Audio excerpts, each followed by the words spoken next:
All right, our next segment from ATS&J 2023 was a wonderful session that was brought to us by Jenny Longo, who is an assistant professor at Rowan University, and she was speaking to the confounding variables that are impeding high-quality CPR, and it really was eye-opening because it's something that, of course, has been in the limelight recently, and we as athletic trainers have to think about what is the biggest way we can make an impact to enhance the effectiveness of our delivery of that, to make sure that we're doing everything we can to get those survival rates up. So Jenny, thank you for speaking to this topic. And I want to kind of get right into some of the main things from your presentation. What does the research say pertaining to response time and rescue rates when it comes to CPR? Yeah, so in terms of response times, we see a lot of variability in EMS response times. And obviously, EMS response times are something that is going to be really important for us as athletic trainers, because that initial response time is the time that we are primarily responsible for making sure that we are providing the highest quality care to that patient until EMS arrives and we can kind of transfer care there.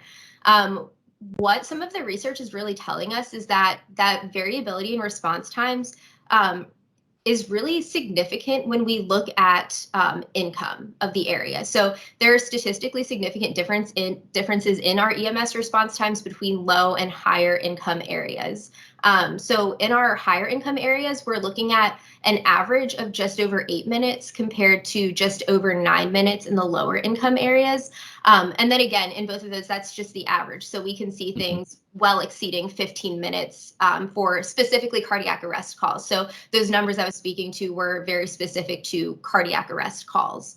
And then in terms of response, or not response, but what was the other part? Rescue rates. Rescue. Yeah. So rescue rates, with rescue rates, it really varies between, again, the athletic population is kind of its own thing. So I was only actually able to locate one specific study that looked at rescue rates for the athletic population.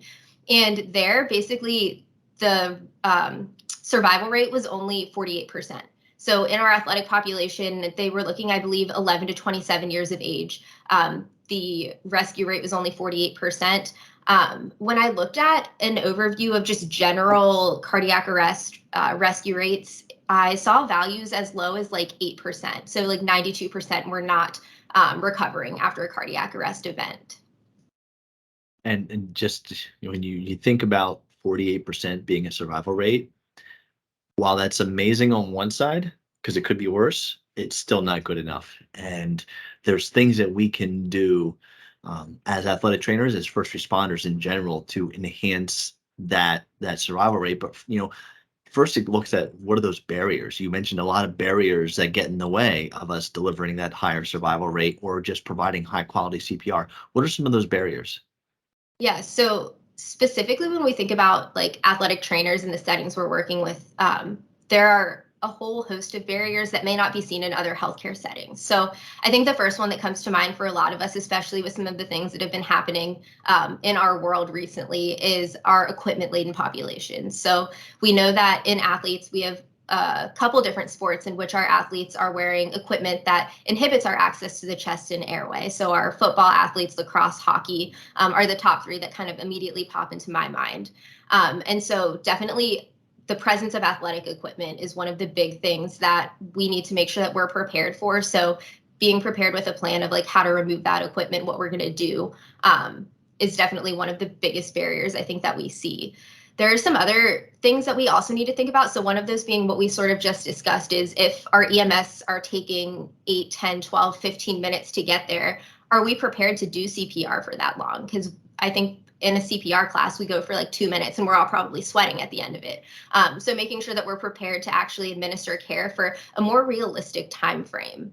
We're not all right in the NFL with EMS right there on the sideline. So that's not necessarily the realistic situation that we're going to be seeing. So definitely the duration of CPR, as well as we know right now, especially like in the United States, we're seeing a higher incidence of overweight and obesity, and that translates into our athletic populations as well. And so we also see in the research that individuals with BMIs that fall into the overweight and obese category, the quality of CPR performed is just not as high. There's a significant difference in specifically the depth of the chest compressions that we're able to provide on larger individuals compared to individuals that fall into that healthy weight range. So that's definitely another factor that we need to be considering and ideally incorporating into our practice, is making sure that we can manage all of those different situations. And when it comes to those factors, I mean, you spoke to, when it comes to rescue breathing, that quality was more so just about the seal, being the difference maker in terms of quality. Then you mentioned depth as well, not just for the change in body structure kind of in society in general right now, but also you talked about studies where it was like determining, is it worth taking extra time to remove the pads or versus delivering over? And like the football pads, it was worth taking the time to remove them to deliver high quality. But with like lacrosse pads, it was actually not worth the time and just go right at it. So it was helpful to know in different situations, it's like sports by sport specific approaches for athletic trainers to know, in this sport, you get them off. In this sport, you leave them on and just go. So that was really helpful to have that information. What about some best practices? So, we want to deliver that high quality CPR the best we can. You already mentioned about being prepared for a longer, bout of providing CPR. What are some other things that athletic trainers can do to ensure that we're properly prepared to deliver at the highest rate?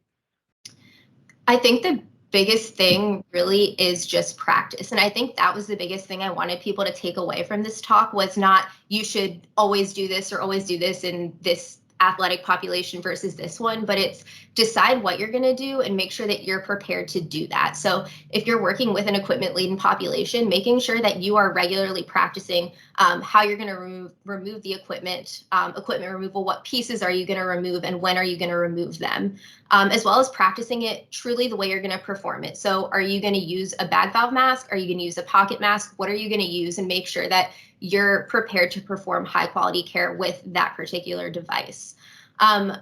The other key thing is making sure that when we're practicing those skills, that we're practicing them correctly. So there's a lot of evidence out there in the world of like CPR education.